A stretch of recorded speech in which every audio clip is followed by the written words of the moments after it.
Are you struggling for consistency in your sim racing? Does your iRating look like a roller coaster? If so, we have good news for you. The way to get more consistent is to first understand what you're doing differently than the professionals. And VRS is the answer. With our competitive subscription, you will have the telemetry, setups, tutorials, and everything else you need to fully analyze your driving. Our data packs and the ability to compare your driving with the best in the world will show you exactly where to adjust your inputs, change your driving line, and shave seconds off of your lap times. And our powerful and precise Direct Force Pro wheelbase and precision pedals are being used by some of the world's best drivers. All these champions agree that VRS hardware is not just the best on the market, it's also priced well below the competition. So if you're looking to upgrade to direct drive and the best pedals in sim racing, VRS is your answer. If you want to get better, get faster,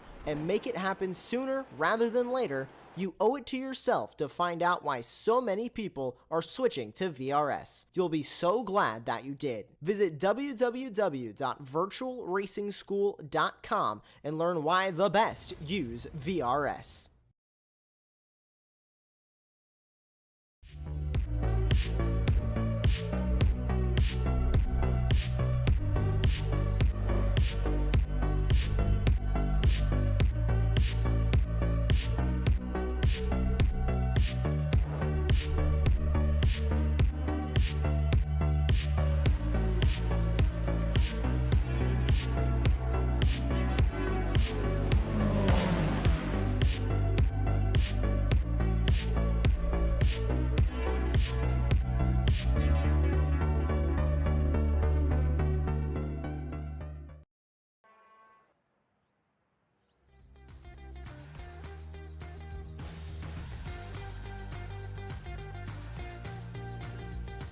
Well, hello and good evening, everybody. Welcome back to Apex Racing TV, and welcome back to the Operation eMotorsports Racing League.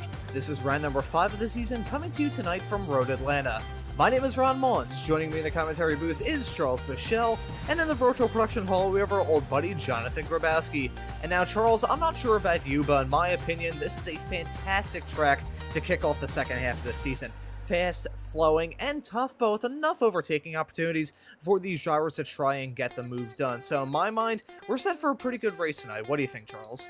Yeah, absolutely. It's another one of those classic American tracks that, you know, we've had, it seems like 2 or 3, I guess, North American tracks in a row with CTMP, Watkins Glen, and now Road Atlanta. Very similar, lots of elevation changes, some tight cornering, some long straightaways to get some passing done. So yeah, looking forward to a really fantastic race.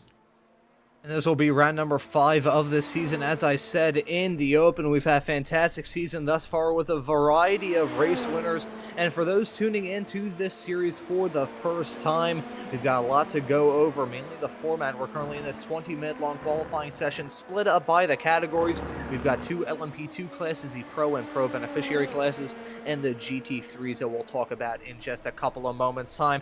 But at the moment, I feel like it's a good opportunity to talk about the people that are putting on these races and have put on a tremendous season thus far, that being Operation Motorsports, because Operation Motorsports is a veteran-led and operated 501c3 nonprofit foundation based in Raleigh, North Carolina and Bryan, Ontario, Canada, serving American and Canadian service members and veterans. Operation Motorsports is based on 3 core values: team, identity, and purpose. And they also support the recovery of medically retiring or retired service members affected by military service through motorsports opportunities. Operation Motorsports' motto is one at a time, so if you ever see hashtag one at a time lurking around on your time on social media, now you know the meaning behind that hashtag, supporting a wonderful cause, supporting veterans. Veteran recovery opportunities, utilizing motorsports opportunities, veteran recovery opportunities, and still a sense of team, identity, and purpose. Veteran recovery opportunities through the lens of diversionary therapy, motorsports immersion, and academy programs. Veteran recovery through motorsports, one at a time. Visit operationmotorsports.org to learn more. We would like to thank Operation Motorsports for the wonderful work that they do, not only organizing these fantastic races, but all the work that they do behind the scenes to try and help out veterans who may have been affected by military service. Charles, you are a combat vet yourself, so I feel like it's a little bit disingenuous for me to talk about Operation Motorsports. I can talk about the action, but you can talk about the work they do behind the scenes. Yeah, absolutely. It's just a great organization, and very proud to have raced in this league, as well as as well as participated in their Giving Tuesday auctions. And yeah, it's always just great to see these guys get a chance to get out here and compete. Both in the sim racing, and then the work they do putting members in to real racing programs. So absolutely fantastic organization. I love being a part of it. And it has been full of some fantastic racing thus far, and I gotta say, to kick off the second half of this season, it's a fantastic track, and I think we got a fantastic lineup of drivers as well. We've got more drivers running in the LMP2s than we've had all season long, and as we've mentioned a lot throughout this broadcast, this kicks off the second half in 1 week's time. It's going to be round 6 of the season at Spa on October the 1st, exclusively here on Apex Racing TV and the Operation eMotorsports YouTube channel. Then after that, we have a 1 week break for Petit Le Mans being run at this very track in real life in just a couple of weeks' time, followed by the final duo of races from Sonoma on October the 15th and Sebring on October the 22nd. Getting back to the racing action, we've got about 4 minutes and 20 seconds on the qualifying session right now, and already some drivers setting some times on the board. Currently, Smotherton in the Pro LMP2 category, a driver that we have yet to see so far this season, has snagged the provisional pole at a 109.997. Wallace right behind in second, with Skylar Vickroy running at your top 3 in the Pro LMP2 category. Moving over to Pro Ben, meanwhile, we have Tyler Gilmet, one of the series admins, who's done pretty well for himself so far this season off the back of 2 not-so-good races. However, he was off the back of 2 dominant victories in the first 2 races of the season, so looking to try and turn things around in the second half. Then we have Gregory Meismer, the other driver that's been going tit for tat thus far this season with Tyler Gilmet. He's right behind in second, and currently qualified in third at a 112.729 is Daniel Sam, a driver who we saw earlier on this season for, I think, the second race of the season at Road America. So very much a fan of the other road circuits, both in nature and in name. So he's now moved on to the LMP2 category, because when we last saw him in the series, he was running in the GT3, so making the step up to the LMP2s for this 5th race of the season. But it's always nice to see these LMP2 cars just thrash around a track as awesome as this. Yeah, absolutely. This track is, as we said, just a classic road course. And I was thinking, as you were going through the ad read earlier, I'm thinking, all right, so if I was going to identify a corner that may be a trouble spot here at this track, because we always talk about trouble areas when we get to a race, I almost want to say all of them. Every one of these corners is a challenge, either because of the elevation changes, because it's a high-speed corner, a blind corner, as we saw there going into 2 and 3, that little chicane where you're coming over the crest of the hill, and you have to learn how to the line going through there. But the curbing on this track is so tricky to get right. It just makes every corner just really, really dangerous, and so you have to be on your A game when you race here. Oh, absolutely. These drivers are going to be on the ball from start to finish. We got 45 minutes of racing action coming up for you tonight here on Apex Racing TV. But right now, these drivers slowly bringing this qualifying session to a close with 6 minutes and 50 seconds on the clock now. These drivers still ticking away at their times. Gotta say, Smotherton at the front, a driver that we have yet to see so far this season. But Matt Smotherton in that number 84 car has put on a pretty good performance. Currently qualified at a 109.990, so slashing only 7 thousandths of a second over the time that he set before. A pretty significant gap between himself and Wallace, who's currently qualified in second in the Pro LMP2 category. And that was a beautiful onboard shot. Thank you very much, Jonathan, for that a couple of moments ago, with Wallace heading his way into turn number 3, right as Charles was bringing up the blind corners that they have around this racetrack. Wallace proving it very well there, heading through 2 and 3. That section is just always so tough to try and psych out, because you're going into that corner blind, and you really just need to turn in and pray. Yeah, really, it's honestly the truth. It's just because not only is there it's a pretty significant braking area as well, because you have to get the line right, because you'll get an off track on either side or a slowdown. If you cut too much of that chicane, you'll get a slowdown, which obviously puts you behind the 8 ball a little bit. But that's one of those areas that begins the kind of what I like to call the no passing area on this track. We just did my team just did a qualification race really last weekend here, and it was using these cars along with the GTPs, the fast prototypes, and that was the biggest source of problems in the multi-class aspect of the race, is basically heading into that chicane and then down through the S's and then clearing turn 5. It's just, you almost just have to, unless you get lucky and get a line, you almost just have to wait if you're in the faster car until you clear, the apex of turn 5 before you can make a move down that straightaway. Traffic is going to be a huge factor in deciding who's going to be victorious in this race, and we saw 1 week ago at Watkins Glen the traffic playing a huge role in deciding who was victorious in both of the LMP2 categories and even in the GT3s as well, but I'll touch on that in just a couple of moments' time.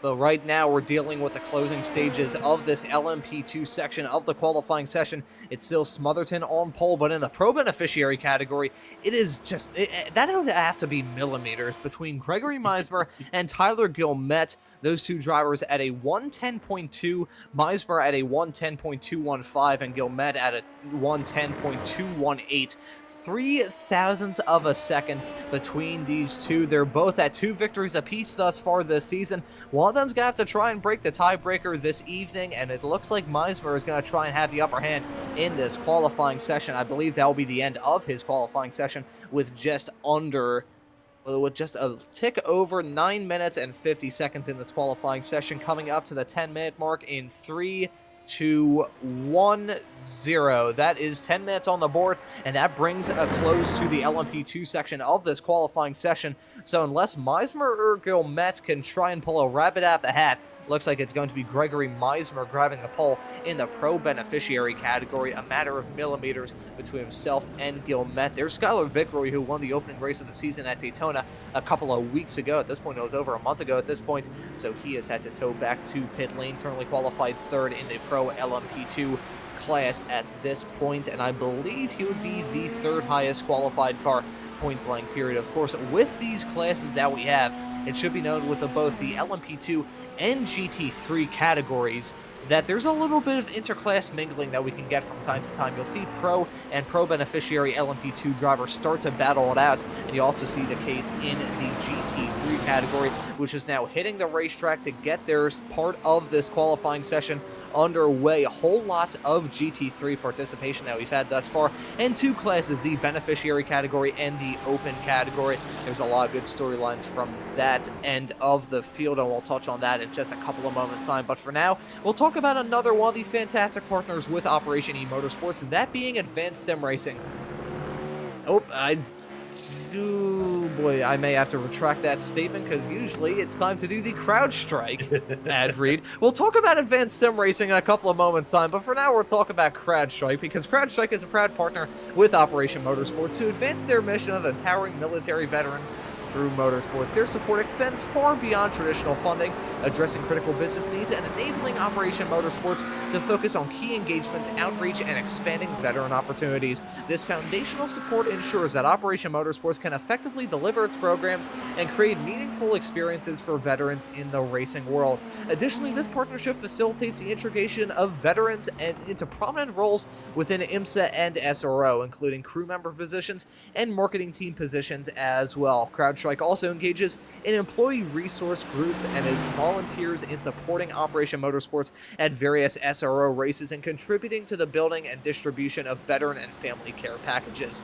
This collaborative effort enriches the motorsports community while providing valuable career and support opportunities for veterans. We would like to thank CrowdStrike for being one of the generous partners of Operation Motorsports, and I feel like I may need to do some more formatting with my notes so I don't have a moment like that again. We also want to thank Advanced Sim Racing. We'll talk about them in about 10 minutes time. But now this qualifying session for the GT3s is underway. Some drivers are racing sometimes on the board, mainly Corby, who's been so dominant thus far.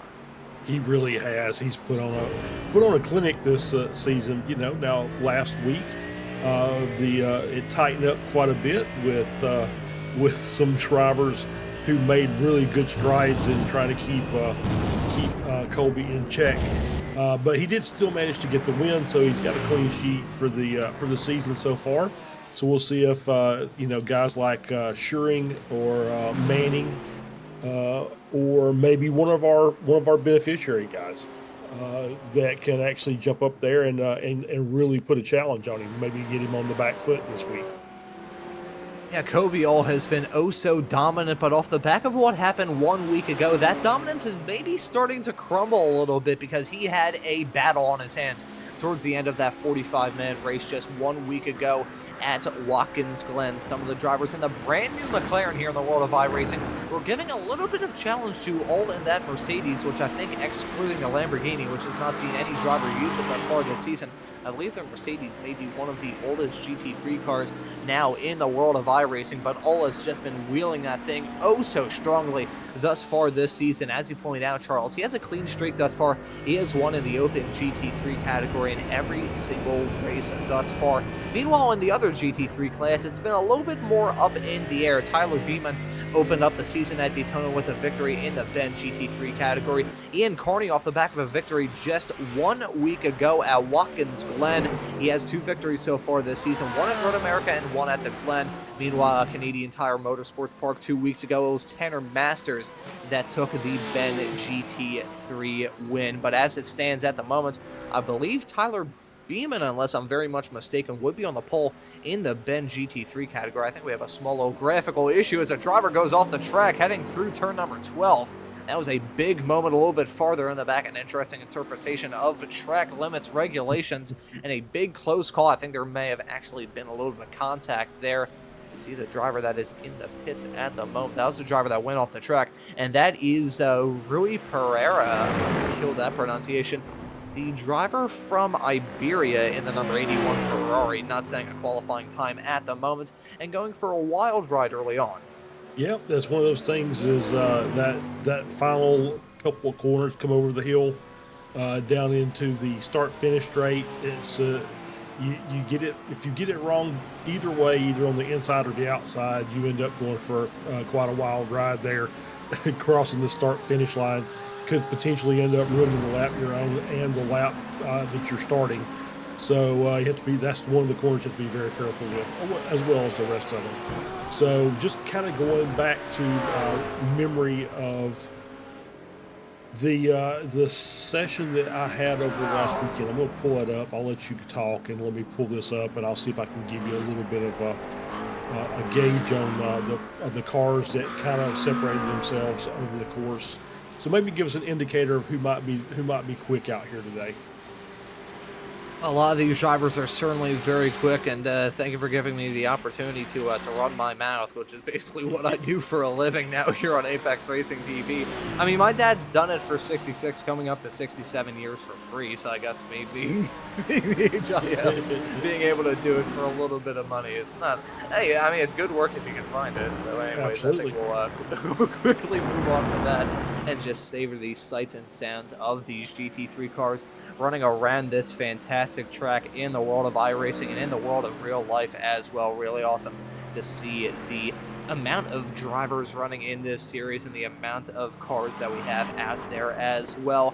I believe with the added participation that we have from some more LMP2s, this may be the most amount of participation that we've had thus far. Trying to do the math right now. 23, 4, 5, 6, 7... 27 competitors running on the racetrack at this point. Only 23 have set a lap time at the moment, with Elliott Whitfield behind the wheel, the number 78 Corvette currently being the last driver to set a qualifying time at the moment. But this qualifying session slowly coming to a close with a tick over 17 minutes on the clock.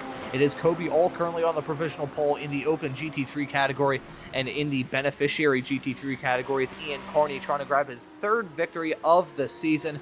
He's currently on the provisional pole as it stands at the moment, and Ben GT3 at a one-man 20.542, which is a little bit off of Corby, who he's proved himself to be an absolute wheelman this season. And with a 0.4 of a second gap in open GT3 to this man, Ty Schuring, he's continuing to prove that. Yeah, and I did pull those stats up, and it was once again it was a 2-hour race here, but it was a team event. Lots of top drivers. I mean, we had basically, it was 4K to 10K in iRating strength, and the front engine cars did very well here. So Merc, Beamer, Ford were really tops of the time sheet. So Colby's done a good job picking his car for the season. Yeah, I mean, the Mercedes, I have seen, it's very odd from the experience that I've had when it comes to GT3 broadcasts and my time doing iRacing broadcasts here on Apex Racing TV. I remember it may have been the first GT3 series that I ever covered. There's a driver running the old McLaren MP4-12C, which I gotta say, very unassuming name for a race car. Sounds more like a fax machine than anything else, but nevertheless, that driver was able to wheel that fire-breathing monster in the world of iRacing. And funnily enough, I do I work in race control for another series that airs here on Apex Racing TV. And last night, one of the races was happening. I was having a chat with one of the fellow members in race control, and we learned, well, I was looking through to try and figure out when the McLaren MP4-12C was added into iRacing, and it's just recently been replaced by the brand new, I believe it's the 720S, unless I'm mistaken. I think the nomenclature may be a little bit wrong for me, but I was looking back. iRacing posted a video introducing that car on December, I think it was December 11th of 2012, which concerned me very much because I was 7 when that video was posted. Yep. So it's very, very opportune time to replace that car. And thankfully, it's been here for 2 races now. And that McLaren is just so cool to see out there on the racetrack. With this qualifying session slowly drawing to a close, looks like there's not a whole lot of movers and shakers. Gotta say, Gene Kelly putting in a pretty good lap time. He slid his way into P2 in the open GT3 category. Now only 0.2 of a second between all and the next closest car in open GT3. Ian Carney, meanwhile, is still the provisional pole sitter in Ben GT3 with the checker flag out in this qualifying session, and the drivers definitely on their final laps. Yeah, absolutely, and that is a good lap. The Ferrari is kind of the jack of all trades car. It does everything good. It doesn't really do anything great, but it is one of the first GTs you get introduced to when you start doing road racing, because it has its own low class fixed series. So Gene Kelly doing a great job to get that car up toward the front of the grid. Yeah, that was a fantastic lap for the driver behind the wheel of the Ferrari. That was one of the... That kind of started off the trend of new cars being added into iRacing. I remember when that was introduced last season, that car was just oh so stunning. It also had a pretty love-hate relationship when it comes to the curbs, but it looks like those issues have been fixed, because this track is one where you pretty much eat the curbs with breakfast here for these GT3 drivers. At this point in time, these drivers are on their final qualifying laps and slowly drawing this session to a close. Not a whole lot of racers at their left on the racetrack at the moment. Only a handful currently, actually a little over a handful. I won't do the maths in my head right now because, I mean, usually whenever I'm talking for an extended period of time, my room starts to smell like smoke because my brain is overcooking itself, but I do not want to do math while I'm on the air as well. Otherwise, I probably would not be able to see my computer monitor, which is about a foot in front of my face. But nonetheless, these drivers out there on the racetrack still were following Matthew Ayotte behind the wheel of the number 2 Audis, currently qualified 14th overall, had a pretty good lap time, just a tick over the 1:20 barrier. However, he will not be able to improve his time, as a checker flag has been on this qualifying session for quite some time, and will be able to get the starting grid for you in the not too distant future to kick off 45 minutes of racing action here from round number 5 of the Operation eMotorsports Racing League. And there you can see the field lining up on the provisional starting grid, and we'll get that starting grid graphic up for you in just a couple of moments time. And we have a whole lot of names to look through, some new ones as well. Always nice to see some new participation in this series, and also a fantastic striking looking grid that we have with this series as well. seeing that Porsche pace car still stop there on the start-finish line, slightly obscured by some shadows. The shadowy Porsche pace car at the front of this field at the moment, with a whole gaggle of million-dollar race cars right behind them. I'm not sure what exactly is going on. I'm not sure if there's a small graphical error from me, but it looks like Wallace behind the wheel, the 666 LMP2 car, looked like he was... I don't know. It kind of reminded me of like a Cadillac or something like that with airbag suspension or something like that. It looked like it was jolting and vibrating on the starting grid. But nevertheless, he's going to be joined on the front row by our pole sitter, Matt Smotherton. There we go. It's the third time's a charm. The driver of the number 84 car going to be driving the pole. Martin Wallace will join him on that front row. Skylar Vickeroy, who kicked the season off with a victory, he's going to be starting this race in third. Gregory Meismer in fourth. Tyler Gilmet starting this race in P5. Daniel Salmon going to round out the LMP2 starters. Then looking into the GT3 field, we have Corby, the man has been oh so dominant thus far. He's going to be starting this race in 7th. Gene Kelly in the Ferrari will join him on that front row in the GT3 category. Getting used to some WEC races, but nevertheless, Tyler Schuring going to be starting this race in 9th. Tyler Beeman going to be starting in 10th. Bradley Beeman starting this race right behind in P11. Tyler Manning in 12th. Jacob Little in 13th. Matthew Ayotte in 14th. Ian Carney and Anthony Calvi going to round out the top 16. All right. Starting in 17th, we have Tanner Masters, Jason McSparron in 18th, Dan Fendick in 19th, John Hicks in 20th. Luis Rios in P21, I think that's a new name, to the beneficiary class. Jake Porter in P22, Elliot Whitfield in P23, Charles St. Pierre in 24th. And we have some nobody, Charles Bochelle, who will not be racing, who is just a moron when it comes to signing into a session. Tyler Reed will be up to 25th, Rui Pereira in 26th, and then Rick Hazlitt will be rounding out your 27 car grid. You were there on the racetrack in spirit, Charles. We'll leave it at that. I was. You know, in fairness, you know, I've ran the series a couple of seasons, so just it's kind of habit forming. Just click register as opposed to watch. So I'm surprised it took to week 5 for me to make that mistake. So we'll make sure that that gets corrected for next week. Hey, I mean, we all have our moments, man. It is all right. And thankfully, since this isn't an official session, that will not go against your iRacing marks. But nevertheless, the field heading their way down at the end of the drumstick, as I'd like to call it if I look at the track map of this racetrack without my glasses on. The bottom end of the circuit through 6 and 7 at the bottom end of the racetrack. Some good overtaking opportunities. We'll use this small little time before the green to talk about one of the other fantastic partners with Operation eMotorsport, who I nearly jumped the gun on and talked about it a little bit earlier. That being Advanced Sim Racing, because on top of the valued support from CrowdStrike, Advanced Sim Racing is committed to supporting Operation Motorsports through generous contributions to their fundraising efforts and programs. In 2023, ASR donated a high-quality sim rig to Operation Motorsports Giving Tuesday's online auction, helping to raise funds for their impactful initiatives. Building on this commitment, ASR is pleased to contribute 2 additional sim rigs for the upcoming 2024 Giving Tuesday auction, further supporting Operation Motorsports' mission to provide veterans with exciting opportunities in the world of motorsports. Furthermore, Advanced Sim Racing has donated gift cards as prizes for the eMotorsports League, and enhancing the competitive experience and rewarding participants as well. Contributions which reflect ASR's dedication to fostering engagement and growth within the eMotorsports community, while supporting the valuable work of Operation Motorsports. We would like to thank Advanced Sim Racing,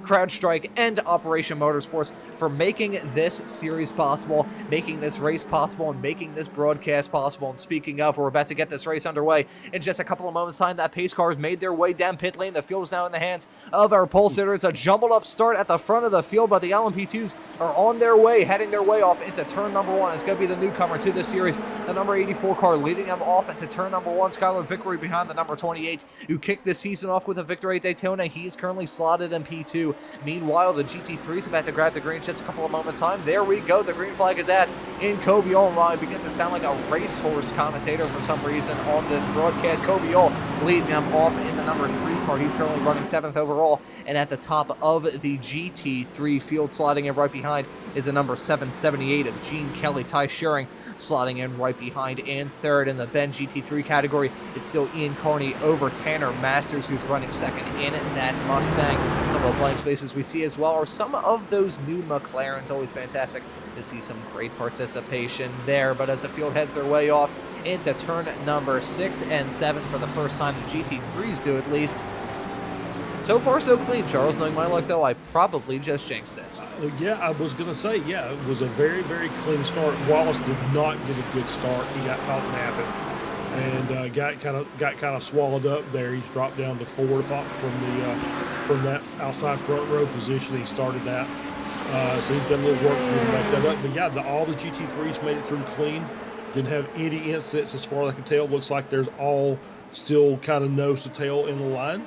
No real big gaps to speak of between the positions. I think the biggest gap is like 2 seconds between McSperrin and Rios. But otherwise, a really good start. A pretty good start for a lot of the drivers up and down the starting grid. They've made through the first lap clean, which around a racetrack like this with the tight and twisty confines of Road Atlanta, that could be your key to backing into victory lane when everything is said and done. But Gene Kelly at this point, he's starting to apply a little bit of pressure to the back of Corby. They're hanging their way downhill, now back uphill into turn number 5, one of the most challenging corners on this racetrack. Got hit that outside clobber curb.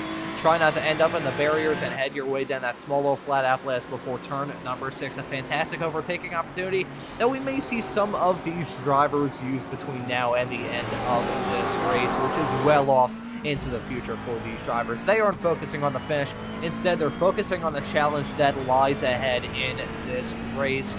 Charles, you mentioned earlier on in the broadcast, trying to line out the difficult corners around this racetrack is oh so difficult. There's 12 numbered on the iRacing track map, and really there's about 13 corners around this racetrack that can really strike fear and terror into the minds of an iRacer. Yeah, and you're seeing the thing that throws it off, 10A and 10B there, coming over the hill, back toward the start-finish line. It's the end of that the longest straightaway on the track. You got to get the car really, really slowed down. There's some good battling to be had through that, but you have to be very careful. Obviously, lots of drivers will kind of cut your nose off as you're going through that chicane, trying to shorten the distance between corners. So it's very, very tricky through there. But yeah, so everybody's doing a really good job. We see a few gaps built in, but that's starting to come in. But Kelly's doing a great job of trying to hang on to the back of all, with now pressure with Shearing behind in that big BMW. At this point in time, all of these drivers continuing to whittle the laps away, but they're feeling pressure and going for a spin, heading through turn number 7. That was contact involving Beeman, and another driver involved in that. I'm not sure who it was that eventually sent Beeman around. He actually had to check up. Shearing was behind Kelly going through turn 7, and he had to check up, and I think he just car with the Porsche too much on the brakes and kind of over-rotated the rear end and slid out. I didn't see any contact behind, but we're going to replay here as we're coming down into turn 6 and 7. And you just see him kind of check up there, and just not quite enough. He did get a little help around from the car behind, and that was probably... trying to wonder, was that the other Beeman, was that Bradley or not? But we'll see. That I believe it was, yes. Yeah. So Beeman on Beeman crime there. Yeah, that was Beeman on Beeman crying there. That may be a little bit of an uncomfortable discussion between those two. I'm not sure whether they're brothers, father and son. I'm not entirely sure. I feel like you'd be more privy brothers. to this info. Other brothers, I think one of them just got hit by the chrome horn. There's Beeman, the other Beeman, with a big amount of damage on the back of that race car. He's had a moment in time, and he's gone for a massive moment coming out of turn number 5. The first driver to get bit by the bullet heading through turn number 5. That's such a tricky corner around this racetrack, and we're going to hopefully try and find a replay to see exactly what happened to him. This was with the other Beeman, the unfortunate difficulties that he ran into heading into turn number 7. That was Tyler Beeman, and you can see Bradley Beeman right behind in that fantastic looking brand new McLaren, just finishing him off heading through that corner. So one Beeman running into some trouble a couple of laps ago, and here's what happened to the other Beeman. This is heading through turn number 5. The curbs. The curb of doom. Yeah, and then just backed it into the wall. See that happen a lot of times. That curb is so tricky on the outside. That is the fast line through there. You almost have to be out there on it. But there's a way to navigate it. There's a way that obviously that you can't, and I think he figured out the way that you can't. And I'm going to say this, Ron, in honor of you being a Philly boy, we'll call that the brotherly shove. Oh boy, I think the Audi just got the brotherly shove heading down into turn number 3. I'm not sure who that was in the Audi GT3 car that was heading through. Kelly? Oh, wow. On P2? Kelly with an off. Kelly running P2 in the Open GT3 category just had a moment. Thank you very much, Jonathan, for catching that moment that just happened a couple of moments ago. He had dropped back off the back of Corby and hang through turn number 5. It's another driver getting caught out by that, a big amount of contact and a huge hit into the inside wall for Gene Kelly, the 778 car for Eternal Racing. That is an eternal amount of time that he's going to have to spend down pit lane to try and repair that car, because that was a pretty significant whack, and it looked like his car nearly got some airtime with that contact with, I believe, Shuri. Yeah, it definitely was a big hit on the back, and that was another car that just fell victim to those curbs on turn 5. And we talked about that earlier, how you said that the Ferrari didn't seem to like curbs very much, and I think that kind of showed it right there. Yeah, tough for him, though, because he was putting together a fantastic race. We're not sure. I mean, will he have been able to remain in P2 with certainly feeling some pressure, literally and metaphorically speaking, from Ty Schuring behind? However, I think he's still will have probably been on for a pretty good result. However, things not going to materialize after that incident.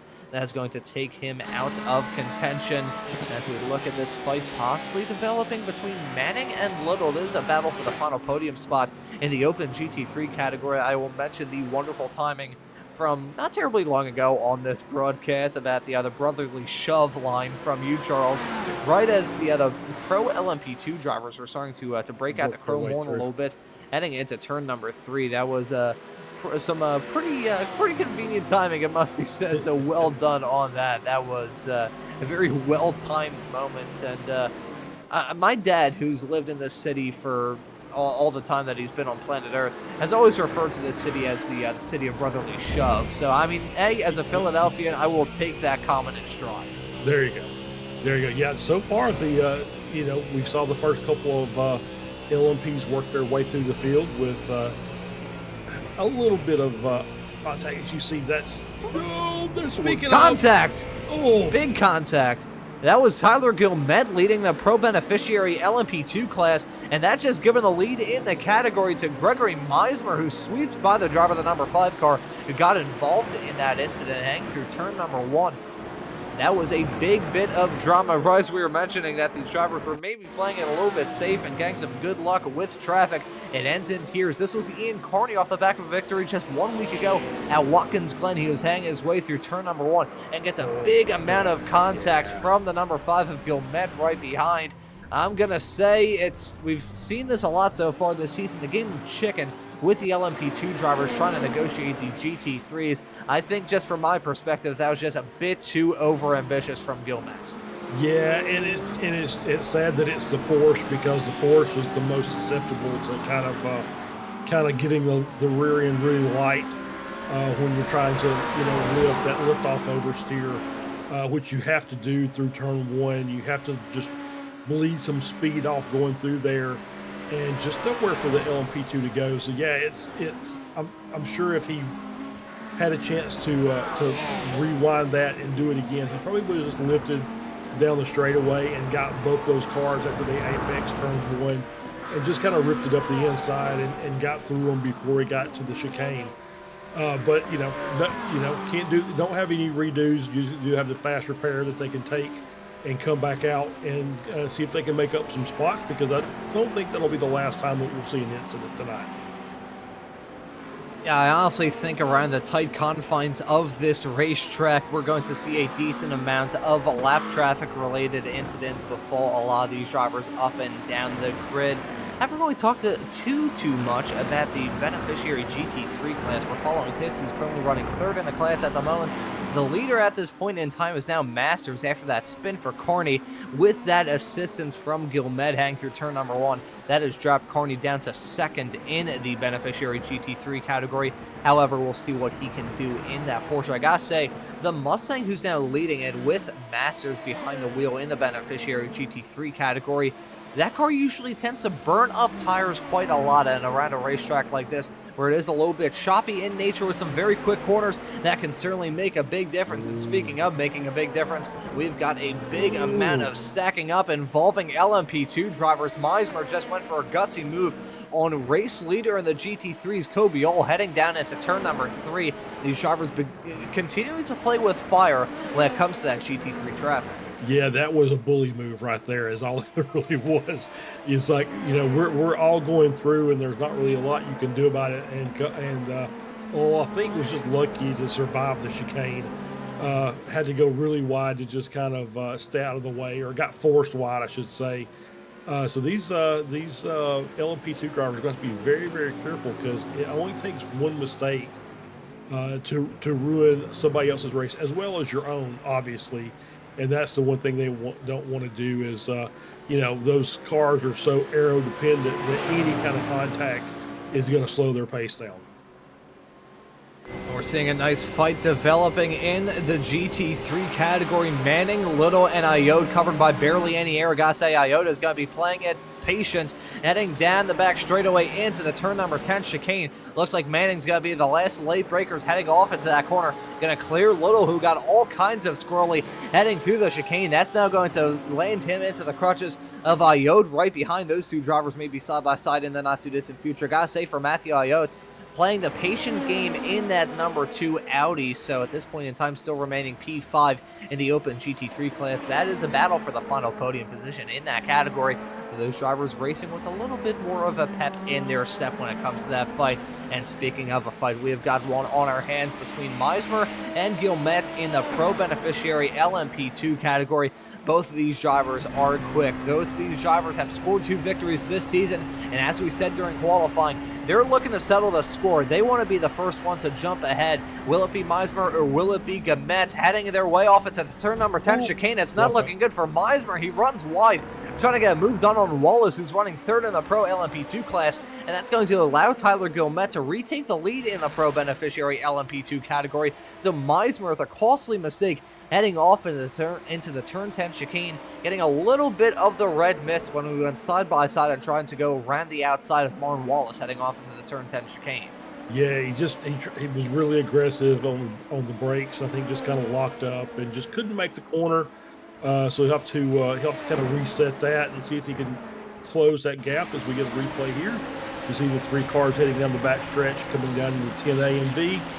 As you can see him make the move to the outside and just tries to force his way around and just can't get the car stopped. Really, like I said, really aggressive on the late braking, and just couldn't get it slowed up in time. So he's going to have to kind of reset and fire back up there and try it again. Yeah, that he will. The big thing when it comes to these races is, even though 45 minutes in the grand scheme of multi-class sports car racing, 45 minutes is just basically a flat-out sprint, there's still a decent amount of time for these drivers to try and recollect themselves, recollect their thoughts, and try and put their nose to the grindstone to make their way up after a mistake that may have befell them in the earlier stages. But right now, we're seeing the fight continue in the open GT3 category. Iota's still running in 5th in that number 2 Audi. Right in front of him is Little in the Mustang, with Manning running in the final podium position in the open GT3 class. At the moment, all these drivers covered by barely any air. It's only about a second and a half between Manning in 3rd and Iota down in 5th. They're running pretty much in a class of their own, with Ty Schuring running 2nd in the open GT3 class, well farther up the road compared to Manning, and Anthony Calvi running in the Mercedes right behind in 6th. He's about 3 seconds back of this trio, so maybe giving them a little bit of a comfort zone to start the battle. However, I think if they start the battle too much, not only do they run the risk of getting involved in an accident, they could also bring Calvi and McSparren into that fight. Yeah, absolutely. They start going side by side through the corners. It just slows both cars down because they're trying to stay off each other and still run a good line through there. But they end up losing probably a half second every time they do that. So they're going to have to be smart about trying to make a pass and not cost themselves time to the cars behind. I think you're absolutely right. I've been watching the battle in the Ben GT3 category, and it's pretty stable between Masters and Carney in about 7 seconds. It's like Carney and that Porsche may be better in certain sections of the track, but then you get on those two big long straights and the Ford just powers down and kind of stretches that gap out a little bit more. And then Carney kind of whittles it back down as you go through the tight sections. So far it's pretty static though at about 7 seconds.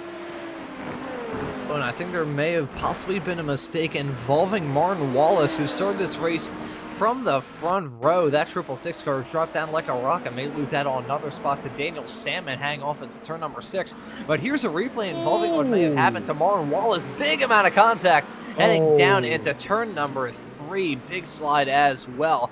Martin Wallace, I think, is very lucky to get away with that argy-bargy action heading through there with just some scuffed up tires. Yeah, it looked like that was a pretty substantial hit in the back by one of the other LMP2s.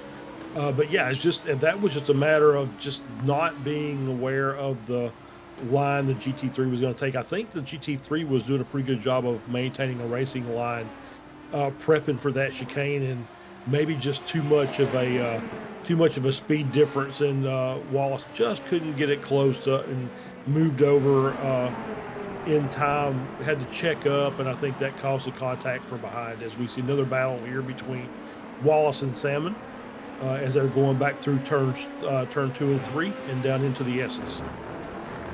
And this may be of particular interest to you, Charles, but considering the pit stops that we've just had, you're currently locked steady in a close fight between yourself and Rick Haslett behind the wheel of the number 69 Corvette. I saw you two swapping positions on the live timing tower that we have right now. So even while you're there in spirit, you're still breaking the elbows out and getting racy with the drivers in this series. Always love to see it. Well done, Charles. Multitasking, we could say. Absolutely. I will say this, the full season I ran, we did GT3s and GT4s, and Rick and I were both in GT4s, and we did actually have some pretty good battles on track during that season. So I'm in good company if he and I are battling for that final position. And there you go. The tradition continues. Skylar Vickroy behind the wheel. The number 28 LMP2 has now come down pit lane. He's currently -1 spot from where he started in this race. Of course, losing out on some time now that he's come down pit lane. Being one of the first of the LMP2 contenders to come down into the pit zone. Interesting call from him to pit so early on into this race. But, oh boy, that's big contact between the front two at the front of the Pro Ben LMP2 category. That was heading downhill coming out of turn number 4. That could have ended in absolute disaster between Tyler Gilmet and Gregory Meismer. Looked like they were going to try and do the old boot scoon boogie and go for a bump and run heading down into the corner. I think that's some activity that you'd expect to see across the street in real life at Lanier Speedway rather than here at Road Atlanta, because that was a big amount of drama between those two. These drivers in the LMP2s breaking the chrome horn, the carbon fiber horn, whatever you want to call it. They're breaking out the horn and starting to mess with each other a little bit. Yeah, I mean, we didn't talk about this, directly, but there's about a 10-second gap in lap times between the GT3s and the LMP2s. And the way they generate those lap times is completely different. The GT3s are just using tons and tons of mechanical grip along with some limited downforce. And the LMP2s are just downforce monsters going through these corners. And so you can see that the multi-class traffic is really bothering these LMP2 drivers. They're having to check up, they're causing contact amongst themselves because they're still trying to battle for position. So it's really, really become a difficult race for those guys as they're trying to work their way through traffic. Ooh, we got a fantastic onboard shot. Salmon, oh my God, nearly running into the side of that Porsche GT3 that he was side by side with, heading off into turn number 5. I gotta say, these onboard shots with the LMP2s are always so fascinating to see in this series. because you can see the drivers just pumping at the steering wheel, trying to go for any single move that they can. Salmon currently running third in the Pro Ben LMP2 class. Despite the fact he's a little bit farther back, he is still wheeling that thing around the racetrack like it is going out of style. And the thing is, when it comes to these races, and when it came to that small little bit of contact that happened between Guillemette and Meismer, I think Salmon at this point, even though he's running last of the Pro Ben LMP2 drivers, he can afford to throw caution to the wind in a sense, because we could see Meismer and Guillemette get involved in some sort of drama. They just went side by side, actually swapped positions. Meismer just got the move done on Guillemette to retake the lead in the Pro Ben LMP2 class. Guillemette dropping back a little bit, as I'm curious if it was just some side by side action or if something possibly happened to our at one point Pro Ben leader Guillemette. That's been a pretty up and down fight, not just this race, but all season long between those two. We've mentioned so much throughout this race, the race broadcast thus far, that they've already scored 2 victories thus far. So really, the Pro Ben LMP2 class has really been one of the most exciting thus far. Yeah, it looks like he's the 13 car. Manning, yeah, took a little shortcut there through the S's, kind of went through the grass, straight lined it a little bit, as we can see just all kind of pressure from behind from Tyler Reed in the Corvette. Some drag racing down the backstretch. Reed just kind of slips behind, tries to get a little bit of a tow, going down into the end of this backstretch, going to try and get to the inside, brake a little bit later, take that inside line, make the pass. Ooh, that was close, carried a lot. Gives Manning a chance to come back. And then Carney's going to slip around because Reed obviously got a little offline there, just kind of carried too much speed through the chicane. Right idea. That's exactly the way you want to try and make the pass. It's just late break on the inside line. He had it, just couldn't get the car stopped enough, and gave Manning a chance to come back. I gotta say, credit where credit's due for Reed for at least going for the move, heading off into the turn 10 chicane. It may not have been successful, and he may have lost an overall position to our Ben GT3 leader of Ian Carney, but still well done from Reed. That was a audacious move. It didn't really work out too well, but we still give you credit where credit's due. I think this was a lesson from my 6th grade English teacher. You miss 100% of the shots that you don't take, so well done from Reed for at least going for it, heading off into the turn 10 chicane. That's a fantastic overtaking opportunity. Kind of shades of the fight between, I believe it was Felipe Nasr and Ricky Taylor towards the end of one of the Petit Le Mans a couple of years ago. I think it may have been 2022 or 2021. I forget what year it was. Either way, it was some side-by-side fighting all the way up until the end. I think it was 2021 now, come to think of it, trying to test my instant knowledge here on this broadcast tonight on Apex Racing TV. Oh boy, look at that from Meismer, trying to get that move done oh so tight between himself and the number 78 Chevrolet Corvette, and that's actually promoted side-by-side fight between Guillemette and Meismer, heading off down into turn number 6. Guillemette got that inside line, and Meismer going to concede that spot. That was some tough luck when it comes to the traffic that Gregory Meismer just had to encounter. That car that he caught up to was actually the 78 of Elliott Whitfield. Still, that was near disaster between those two. And it's actually allowed Guillemette to grab the lead. However, you can see Guillemette flashing the headlights. He wants to know parts of the lap traffic, and he wants race leader in the GT3's Corby to get out of the way ASAP. Yeah, he's saying, hey, I'm back here. I'm in a hurry. I'm coming through. I think that was well done. A good place to make a pass. Like I said, that from the chicane down to turn 5, those S's, is like I said, it's almost a no passing zone. You just have to be almost picture perfect going through there, and then you have to have a lot of cooperation from the GT3 car, which they're not necessarily, they're not out there to make it easy for you. They're out there to run the race.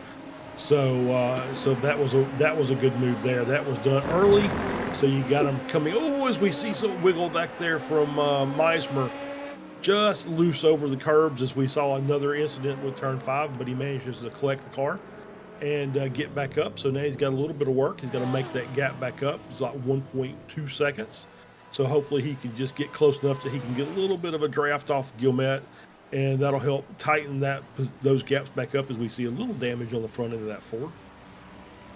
And that was Jacob Little coming down pit lane in the Open GT3 category. Lots of other drivers coming down pit lane. That's Jackson McSparron in the Operation Motorsports car. He's stopped in the Mustang, and right in front of him, that I believe is our Ben GT3 leader of Ian Carney, along with Michael Hicks running second in class. Those two have now come down pit lane. So the pit stop's beginning at this point in the race. Less than 20 minutes left to go.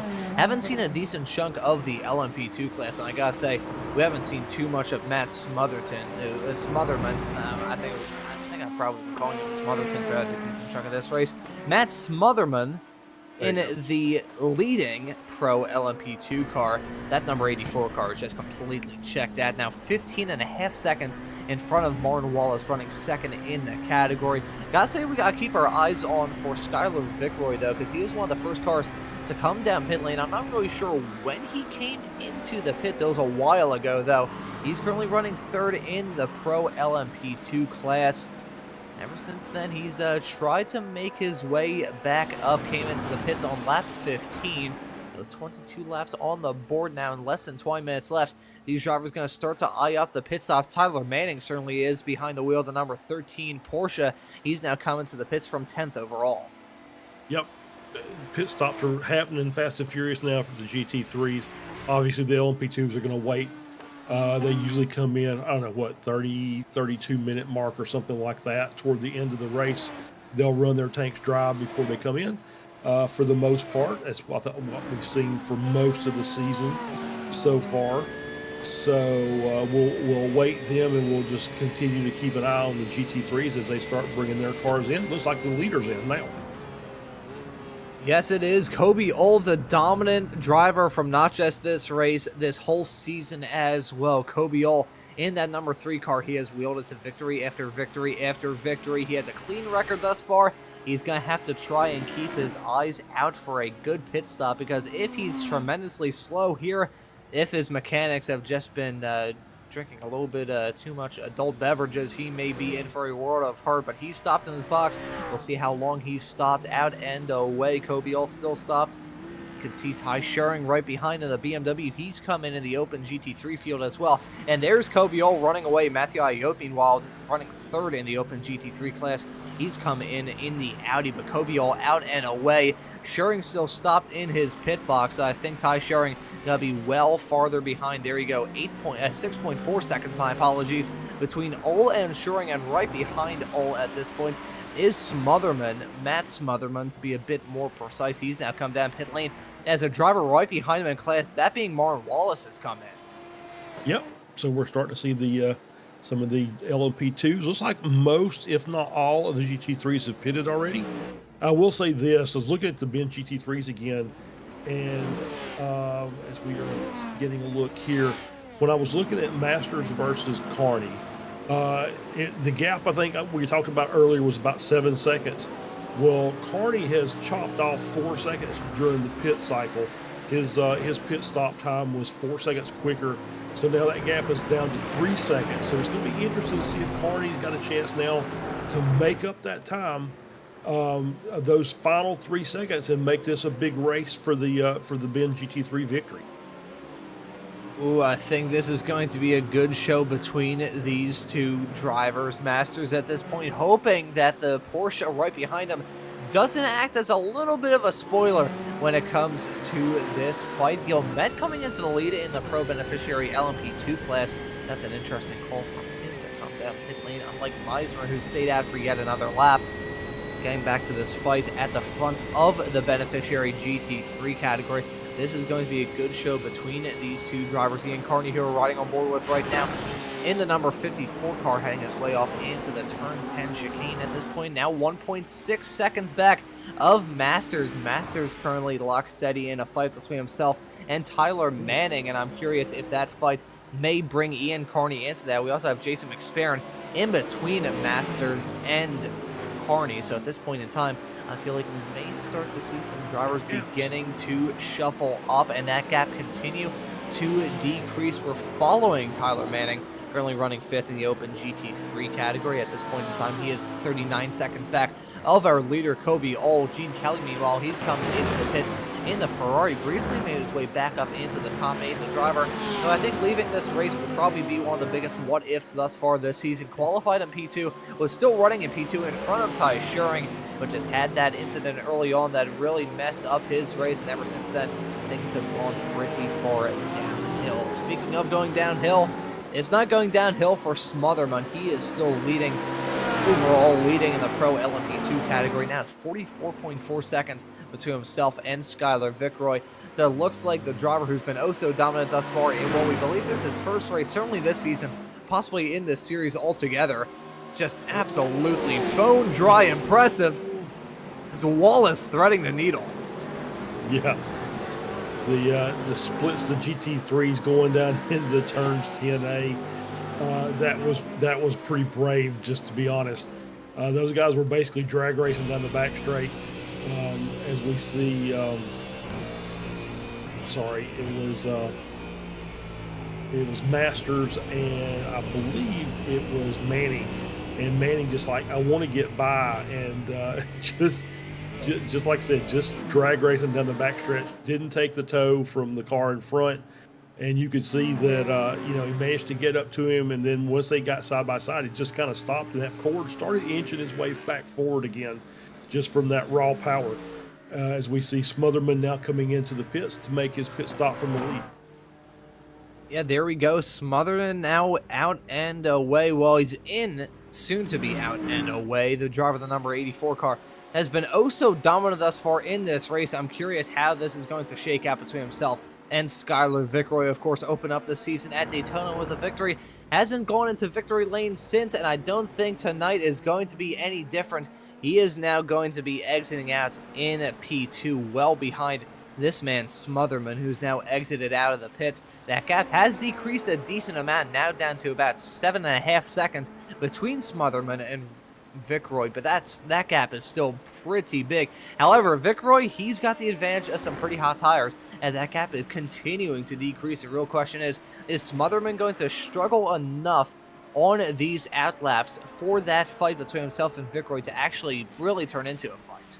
Yeah, don't know. Looks like it started to kind of level out at about 7 seconds, which is also the gap between Meismer, who just came in to hit for his pit stop as well, over Gomet. 7 seconds seems to be the gap between P1 and P2 there also.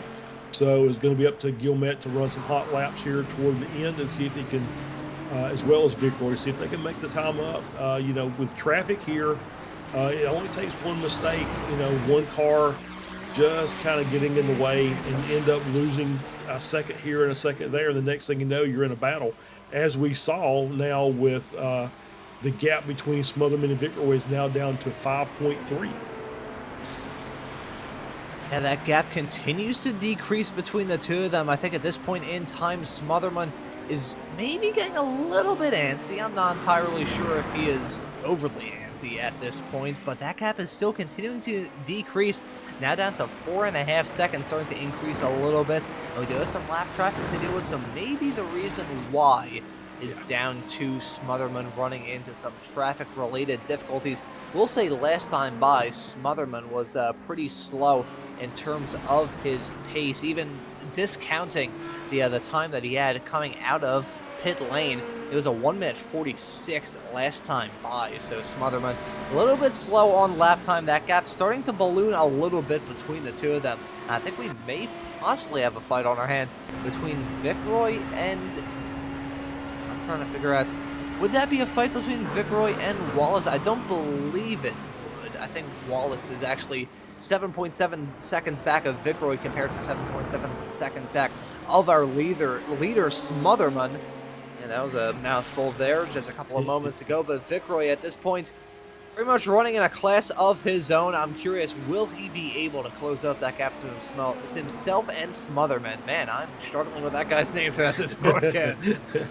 We'll see. Like I said, that gap came down due to traffic. I think it ballooned back up due to traffic as well.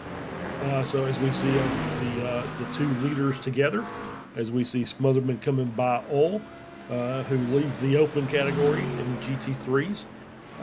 nice wide berth for each of those guys. They said, you know what, we're not going to kill each other trying to finish off our races. So, but as you did see that even that little bit of a pass there kind of slowed Smotherman up. He gained Vickroy gains another half second to tighten the gap back down. So once again, it just matters if Smotherman gets caught behind a big pack of GT3 cars, got 2 or 3 cars battling for position, it's going to be very difficult to get through. You've got to be very patient to work your way through, and that may be the difference. It may cause it to be a bigger battle than we think at this point. I mean, we've certainly seen that thus far this season, and Charles, we have a whole lot of experience with certain races that just divulge into absolute chaos because a little bit of lap traffic related shenanigans or just some non-lap traffic involved shenanigans. I remember a broadcast we were doing well back in the spring in which a race divulged into absolute pandemonium with some cars that were involved in a battle for the lead. They dropped back, but they rejoined the race and were battling in front of the leaders, and that just it turned into absolute pandemonium. But at this point in the race, I feel like things are definitely settling into a groove. Only 9 minutes left to go on the clock. The gap between Smotherman and Vickroy is still maintaining about the same. It's seesawing back and forth, going down, up, down, up, down, up, down, up all the time.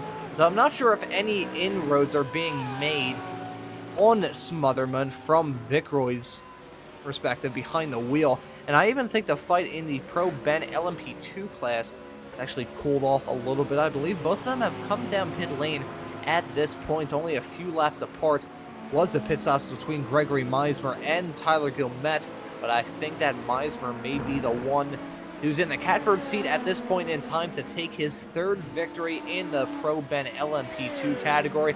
Both of those drivers have had some pretty wild races, which I think is it's a pretty good metaphor for the way their seasons have gone thus far, as Meismer not taking any prisoners when it comes to lap traffic.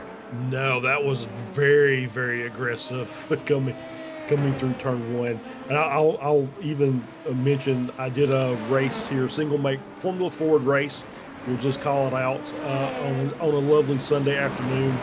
We had a 7-car train coming through 10A and 10B. 7 cars went in, 1 car came out, and that was the car that ended up winning the race. So, so there are some very strange things that happen here at Road Atlanta. I mean, this track is, just based off the history of this track, there's some very strange things. I believe it's now owned by NASCAR, unless I'm very much mistaken, which I very well could be. I know one thing for certain is this track, I mean, the base layout is pretty much the same as what it was when the track originally opened. The main thing being added is that turn 10 chicane. Back then, from the exit of turn number 7 all the way down the back straightaway off into what is now turns number 11 and 12, it was flat out a total straightaway. And when I believe it was I think it may have been the Whittington brothers that owned this track back in the day. They used to land planes on the back straightaway, bringing in substances whose names we cannot say here on Apex Racing TV, but just have it be known that the color of the banner for Pro Ben and Ben have roughly the same color. But nevertheless, yeah, they were. Let's just call them. They were in the import-export business, so that's why they no longer own the track. Yeah, we'll just leave it at that. So I think so that should tell you enough.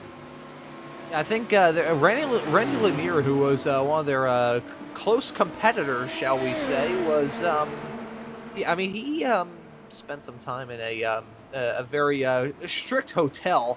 I think he I think he wrote a book a couple of years ago showing a lot of the stories that happened in his time involved in IMSA racing back in the day. Let's just say that IMSA took on a much different acronym when it comes to racing historians back in the 80s. But nevertheless, we got a fight developing between Wallace and Gilmette. And I'm curious if we, every single time there's a race here at Road Atlanta, there's always the same stories that pop up. I mean, racing history is always fun. I always love talking about it. But I feel like every single time I mention it, I fly closer to the sun when it comes to what I can and can't say.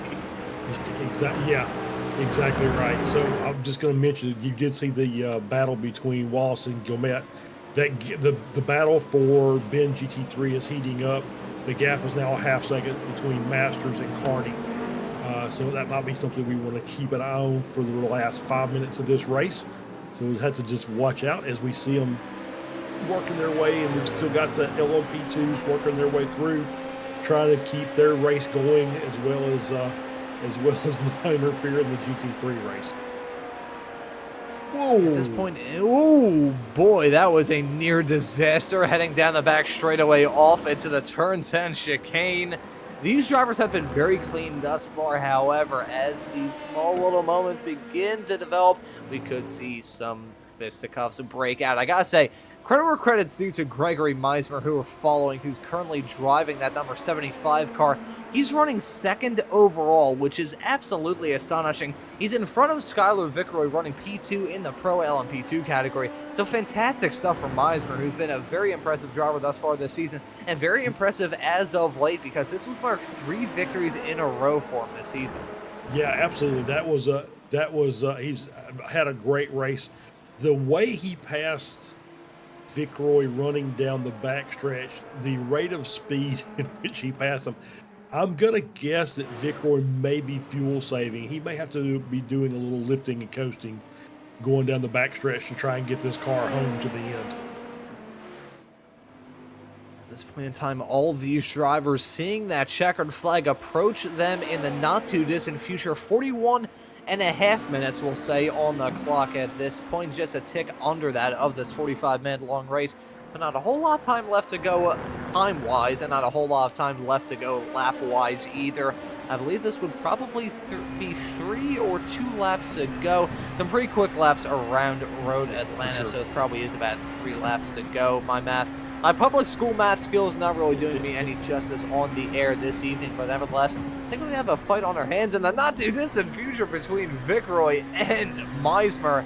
It looked like those two drivers were going to come to blows. Vicroy was coming like a bat out of hell, heading into turn number 3. Maybe it was a little bit of an optical illusion, but it looked like Vicroy was just carrying a whole lot of speed and nearly carried his whole car into the back of Meismer. But that gap is ever closing as they continue to deal with lap traffic.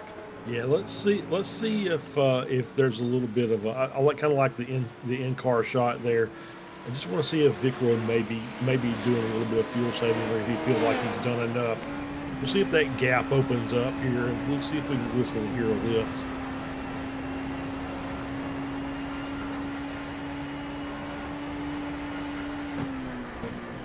I mean, now that feels like that was pretty much right on the throttle for as long as he needed to be. So I'm not sure. Maybe he's got it done, or maybe to me it looked like it was a pretty quick pass. I don't think you get that kind of overspeed from the toe in these cars. So but still, this is going to be a battle to the end of the race apparently. Yeah, I think both of them are setting ourselves up for a fantastic fight to round off this 5th race of the season. Less than 2 minutes left to go on the clock, and less than 2 laps to go here. And look at that. That was Meismer going for a bold move on the Ferrari. That's the number 31 that was on the inside there. That was threading the needle action. And look at that, a slowdown from the number 75. That's going to give P2 overall to Skylar Vicroy. Tough stuff from Meismer. And I got to say, the car that was in the midst of all of that, I'm not sure exactly what car that was. It was, I believe, the number 31 in the GT3 category. I'll quickly look through our live timing tower to see exactly who that was. That, I believe, was Charles St. Pierre behind the wheel of the number 31 Ferrari, and that briefly cost Meismer P2. We'll see if he'll be able to fight back between now and the end of this race, which is coming up in just over a lap's time for them. Smotherman, making his series debut tonight, has been oh so fast and oh so consistent, and even dealing with hairy situations like that involving lap traffic, he has rarely put a foot wrong. There we go. That's oh boy. I should note at this point in time, after that quote, that Apex Racing TV is not affiliated. Oh boy, that's a big moment. Heading through into turn number 4. That was a big amount of contact. Was that Vicroy that just ran into the back of the GT3 McLaren? Yes, it was. Thank you very much, Charles. I'm curious, is that going to cost him P2 overall? Don't think it's going to cost him P2 in the class. And look at this, Masters in the beneficiary GT3 class has come in. And look at this, that is absolute pandemonium. Wallace involved in that, of course. Vicroy involved in that, Vicroy all kinds of sideways. Coming out of the corner, we have 4 LMP3 cars, LMP2 cars, my apologies, covered by barely any air. Vicroy, oh my god, they are going 3 wide. Gilmet in the number 5 car being oh so bold and audacious. And look at Wallace right behind, 3 wide, heading off into turn number 10. Smotherman is winning, but right now our attention is on this absolute hornet's nest. Wallace gets a move done to slip his way into the second position in Pro LMP2. Meanwhile, in the Pro Ben LMP2 class, it's a photo finish between Meismer and Gilmet. Only 1/10 of a second between those two when everything is said and done. That was insane. That was a fantastic way to cap off tonight's racing action here from round number 5 of the Operation Motorsports Racing League. Side by side, heading off into turn number 10, involving our beneficiary GT3 class leader. That's Ian Carney. He now has a 38-second gap between himself and Masters, who just came down pit lane. But Carney going to come in as well. Does Carney have some sort of penalty that he has to serve? Or is he having to come in for fuel? I mean, he's taking the checker flag now. So I'm not sure what Ian Carney was doing there. Kobe, meanwhile, that's across the checker flag to go 5 for 5 thus far this season. That man is just blistered quick. But not seeing a black flag show up for our, what we believe is the Ben GT3 leader, Ian Carney. I'm not sure why he came down pit lane coming to take the checkered flag. Well, it looks like he did do it. Did he stop? I don't know if he stopped or not. I think it may have been a drive-through. Did he serve it in time, though? Did iRacing count it? I don't. Well, here's the thing. This is not an official iRacing race. This is a hosted event, so I don't know it. I'm not sure if the iRacing rules apply, but if he did have a black flag on that final lap, then him coming down pit lane will allow him to serve it. It'll be a 30-second penalty added on to the end of the event. If it's a black flag that's an internal deal with them, then they'll have to sort that out and let us know. Yeah, so I guess we'll I'm just kind of wondering I'm just kind of wondering where Gilmet came from to make it a 1/10 of a second over Meismer or under from Meismer. It seemed like that battle was kind of done and dusted, and then all of a sudden we had 4 cars together at the very end of the race. Yeah, I'm not sure what in the world happened there towards the end. I'm certainly not going to question it, but my God, that was absolutely insane. That was like, I would have to say, a minute and a half of just being completely overwhelmed and flustered. That was insane. It even caught me in a small little line that I was going to say after me confusing. I forgot what I was trying to say, but I ended up saying footlong. I need to specify at this point in time that Apex Racing TV is not sponsored or affiliated in any way, shape, or form with the Subway Sandwich Corporation. But nevertheless, let's take a look at the results. When everything is said and done here at Road Atlanta, Matt Smotherman wins it in his series debut. Well done, Matt. Behind the wheel, the number 84 car was absolutely dominant. Gregory Meismer going to finish in P2. Right behind him is going to be another Pro Ben driver, his Pro Ben adversary of Tyler Gilmet. Those 2 cars separated by only a 1/10 of a second when everything is said and done. Martin Wallace going to finish behind in 4th. Skylar Vicroy rounding out your top 5. Daniel Salmon going to be the last of the finishers in the LMP2 category. Kobe Old going to win for the 5th time this season. He finishes P7 overall and P1 of all the drivers in the GT3 cars. Ty Shuren going to finish right behind a P8 overall. Matthew Ayotte behind the wheel of the number 2 Audi going to finish in 9th. Jacob Little in 10th, Tyler Reed in 11th, Jason McSparron in 12th, Anthony Calvi in 13th, Dan Fendick in 14th, and Tanner Masters, who ends up taking the victory in the beneficiary GT3 class, will round out your top 15. Yeah, absolutely. Ian Carney finished in 16th and second in the Ben class. Gene Kelly had a great start. It did not end well for him, finishing 17th. Luis Rios finishing 18th and 3rd in the beneficiary class, I believe. 19th, Tyler Manning. 20th, John Hicks. Coming down to the final page of the results, we have Rui Pereira in 21st, Elliot Whitfield 22nd, Jake Porter 23rd, Charles St. Pierre in 24th, Tyler Beeman just ahead of Bradley Beeman 25th and 26th, and myself along with Rick Hazlitt, neither one of us started the race, and so I'll give Rick the P27. I'll take dead last, and we'll call it a day. I will count you as finishing in 27th. I will have Rick Haslett finishing in 28th. No offense, Rick. I will give the nod to my co-commentator, Charles. And speaking of some people that may be joining us in the commentary booth, we got some drivers waiting in the interview waiting area to try and have a chat with us. And the one driver that I certainly want to have a chat with first is going to be our Pro Ben LMP2 winner, that being Greg Meismer, who now joins us in the commentary booth. And Mr. Meismer, that finish was absolutely insane from our perspective in the commentary booth. I can't even imagine how it was from your end behind the wheel. I'm still shaking, to be honest with you. Like as soon as understandably so. As soon as I locked him up, I immediately went into panic mode, and just like I lucked out, to be honest with you. I don't know how I pulled that off. Well, that finish just looked absolutely insane, and it was kind of like a perfect storm of circumstances that eventually led to that insane finish in the LMP2s. I think it was you, your Pro Ben rival, shall we say, Tyler Gilmet, right behind, only a tenth of a second between you two when everything is said and done. A very topsy-turvy race for the both of you. And then he also had Wallace, and I believe it was Skylar Vickroy right behind. That last lap was just absolutely insane, but that whole race looked quite hectic around a track like this. Close quarters action had to be tough.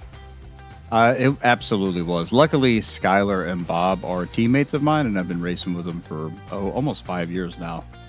So we kind of know where to push and pull each other's strings, you know. But yeah, it was. Every week we show up. I feel like it's a good show. Well, it's certainly been an exciting season thus far, and this, I believe, is your third victory and a fantastic way to kick off the second half of this season. We're going to continue at Spa in 1 week's time to kick off the month of October. What are your thoughts heading into that race in 1 week's time? Spa and I don't have a great history, so yeah, a little nervous if I'm to be honest.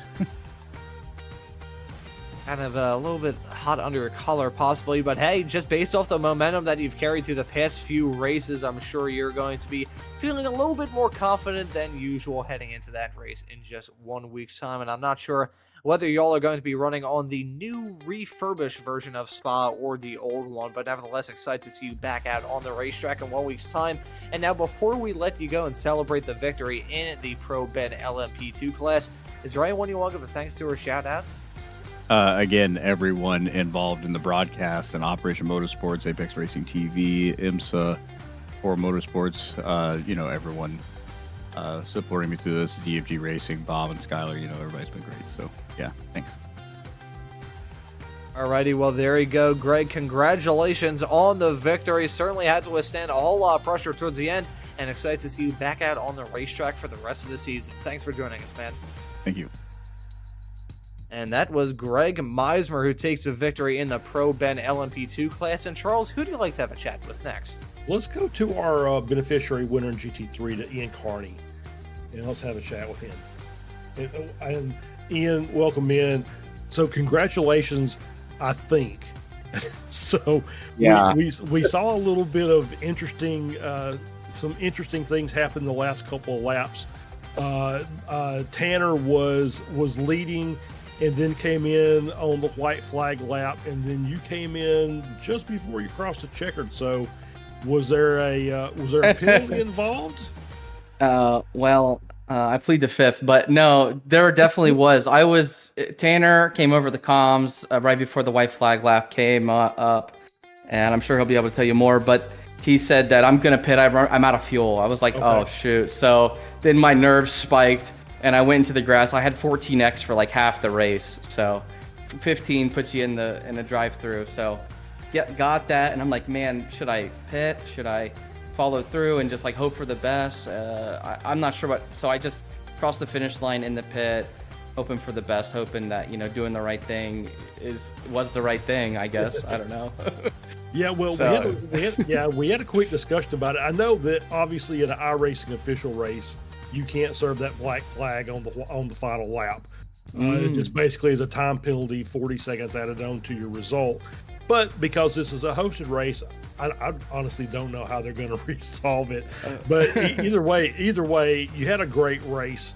It looked like it was just really chaotic out there, especially when we had the multi-class passing, and so it just but it looked like there were some really good battles amongst the GT3 cars. Oh, no doubt. Tanner and I were talking in the interview waiting area, and man, this was like probably the most fun I've had in a while. Probably since round 1 at Daytona, to be honest. But I don't know. It's every week I come back and I'm just surprised about how much fun I'm having. Yeah. By how much fun I'm having, and it's just every week exceeds the last. Yeah, awesome. So we've had 3 tight, twisty tracks in a row with CTMP, Watkins, and here. Next week is at Spa, the monster that is Spa. So how are you feeling about that race? Spa's kind of hit or miss. I love it in downforce cars and GT cars. It's a little bit more tricky, of course. I don't know. I don't have a whole lot of time on it, especially the new refresh. Mm-hmm. I've been in the middle of a move for the past month or so it's been kind of tough since the start of season 4 here with that refresh. So hopefully I can practice pretty good this week and get up to speed. I seem to catch on to these things pretty good, but it's always like every other week I win. So maybe next week's the week. Oh, there you go. All right. Well, congratulations, Ian. And I'll let you give your thanks and shouts out. A shout out to my team, 4Y Motorsports. I got 3 other guys. One of them couldn't be here for our team. Everybody's repping. We're having a blast. Richard Davenport's the one that introduced us to 4Y, and 4Y's such a great organization. I can't wait to get hands-on with them in person. Man, I'm totally looking forward to that. Awesome. Well, congratulations, Ian. We'll see you next week. Thanks. And that right there is Ian Carney, who may have been the one who thought we were going to see win this race, but because of a penalty, it ends up being another driver who we're going to have a chat with to round this broadcast off. That being a driver picking up his 2nd win of the season. Tanner Masters is now joining us in the commentary booth. Tanner, it was an interesting race from your perspective here today at Road Atlanta. Talk us through it. Oh yeah, guys. So it was very so I know we talked about last week if I had gotten any laps in on Road Atlanta, and I said I hadn't, and that kind of held true until about yesterday, and I got a 20-minute stint of practice, but it didn't prepare me at all for me and Tyler and Greg were talking about the speed difference between the GT3s and the LMP2s tonight, and it was just it was a very good controlled chaos kind of environment, if that makes sense. Well, that's a pretty good way to put it, honestly. It did seem like controlled chaos. Did see a little bit of LMP2 and GT3 incidents here and there. I can imagine from your perspective as a GT3 driver, just seeing that swarm of LMP2s come around what had to feel like every single waking moment of the 45-minute race that you just went through, that had to have been pretty terrifying behind the wheel, was it not? Yeah. I think terrifying is a good way to put it, especially in the middle of, so it was the first time me and Ian got to battle on track. I know we've been close on the standings, but it was the first time we got to battle on track, and to have an LMP2 come neck and neck with us down turn 1 and then up the hill, and oh man, you're talking about, like, I already felt like the track was small enough, right? And I'm trying so hard to stay on the back of that Porsche, and you had prototypes whizzing in and out, and it was just it was so much fun. It was terrifying in the moment, but looking back at it now, watching the replay, and it's a beautiful thing to see. It really is. Yeah, it's like the level of fear, it's kind of like being on a roller coaster, essentially. You're a little bit scared, but at the same time, looking back on it, it's like, man, that was a whole lot of fun. I remember some of the iRacing AI events I've done, and I remember doing a particularly stupid one when I was driving a Formula V around Michigan International Speedway with a whole bunch of Indy cars blowing my metaphorical doors off, going about at 240 miles an hour down those straightaways. I remember how terrified I was with the AI, so around this track, with really no room to run or hide. It had to have been pretty terrifying behind the wheel, but you end up taking the victory, your second victory on the season after the CTMP victory for the third race a couple of weeks ago. So heading into Spa for race number 6, how do you think that race is going to be for you? Oh man, so actually I was still, to be honest with you, I was still kind of confused on where we landed position wise, so that's cool to know. So that's really cool. I gotta say, we are kind of confused as well, but we believe it's a victory for you. Hopefully, yeah. I mean, if it is, that's great. If not, it was well deserved by Ian. But I'm really excited for Spa. I'm hoping that I don't run into the same issue I had this week, where I underfield the car and coming around that, the penultimate corner. Right before to start the final lap, I radioed Ian and was like, "Hey, dude, it's all you. Take it, because I've got 0.07 as we're crossing the hill into the final lap. There's no way I could, save enough. So I'm hoping Spa. I'm just gonna take the max I can, take the 14.5 that the Ford will allow, and we're just gonna push that car through El Rouge and Ray down and have some fun. So." Well, it was a roller coaster ride of emotions for you around a roller coaster ride of a racetrack towards the end of this race, but you end up snagging the victory and everything is said and done, so well done. And before we let you go and celebrate this victory, is there anyone you want to give a thanks to or shout outs? Yeah, absolutely, man. Usually, right, like last time I talked about the guys from the ROR, but this week, I really wanted to make it known, like, a big shout out and a big thank you to, like, my wife, Monica. She's been holding down. So Tuesdays are soccer practice, and I've got 4 kids, and she makes sure that the 4 kids are wrangled up, everybody's at practice, everybody's doing what they got to do, fed, homework's done, and she does all that so I can get the chance to so I can get the chance to come up here and really spend time with my brothers and go through just a lot of emotions, and like we always say, man, it's the strangest kind of therapy, but it works, and I'm so glad to have a partner that can hold down the fort for a 45-minute stint and allow me to do this. So thanks to her. Well, there you go, man. Happy wife, happy life, and that was probably one of the most wholesome notes to end an interview off with. So Tanner Masters, congratulations on the victory, and excited to see you back out on the racetrack for the rest of the season, man. Thanks for joining us. Thanks for having me, guys. See you next week.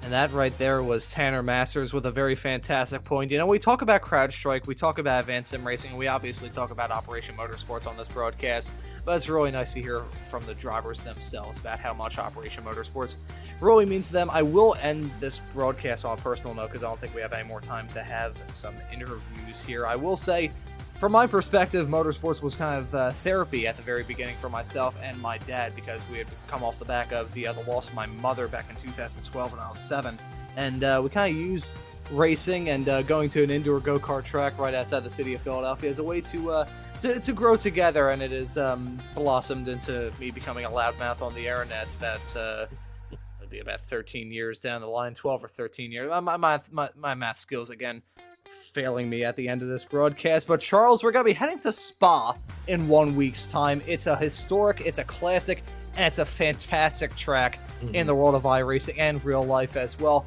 What are your thoughts heading into that race in 1 week's time?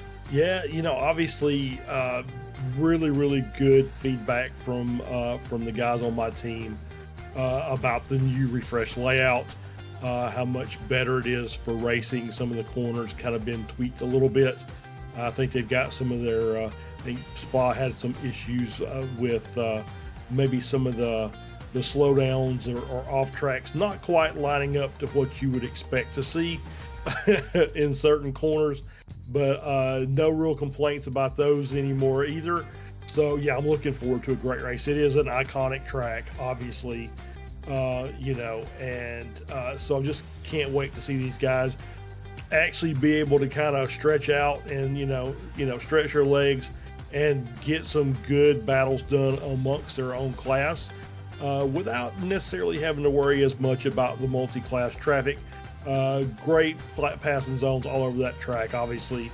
Much bigger. There's a couple of spots that they're kind of a no-no, but for the most part, the multi-class aspect of this should not be nearly as severe as we've had the last 3 weeks.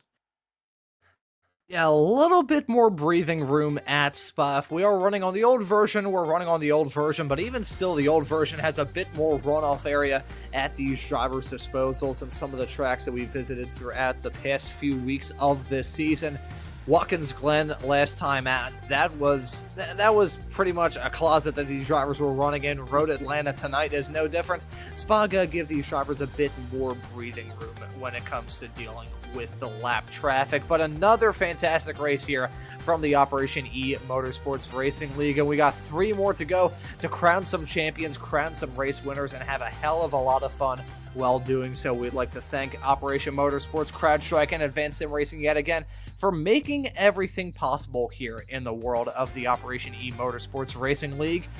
And I think with all of that taken care of, that just about does it. So for myself, Ron Mullins, Charles Bichelle joining me in the commentary booth, and Jonathan Grabowski doing a fine job working on the cameras in the virtual production hauler, I say thank you all so very much for watching. Have a great rest of your night, and we hope to see you all wherever it is in the not too distant future.